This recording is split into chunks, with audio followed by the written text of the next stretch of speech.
আমার আত্মীয়রা আমাকে বলে, "তোমার কি মেলায় ঘোরা শেষ হয় না?" তাদের আমি বলতে চাই, না, আমার মেলায় ঘোরা শেষ হয় না। যাদের আমার জেম্বুর মতো জেম্বু থাকে এবং বোন থাকে, তাদের সহজে মেলায় ঘোরা শেষ হয় না। মেলার শেষের দিন আবার গিয়েছিলাম মেলা দেখতে আমরা। তো মেলায় ঢুকতেই ১ম এ নিমকি কিনি বাসার জন্য। এরপরে মুচমুচে পেঁয়াজু খাই। তারপর বোম্বাই মরিচ দিয়ে ঝাল করে চানাচুরও খাই আমরা সবাই। এরপরে প্ল্যান করি যে আমরা নৌকাতে উঠবো। তো আমার মাসাতো ভাইকে আমরা কল করে ডাকি যাতে বাবুকে নিতে পারে। বাবুকে ওর কাছে দিয়ে পরে আমরা ৩ জন যাই নৌকাতে উঠতে।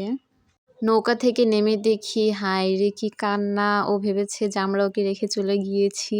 তারপর মেলা থেকে আমি একটি মাটির কাপ কিনি। এরপর খুবই কম দামে আমি নেল পলিশ আর লিপস্টিকটা কিনি। পরে মেলায় আমার ভাই এবং বৌদির সাথেও দেখা হয়। পরে আমরা অটো নিয়ে বাসায় এসে পড়ি।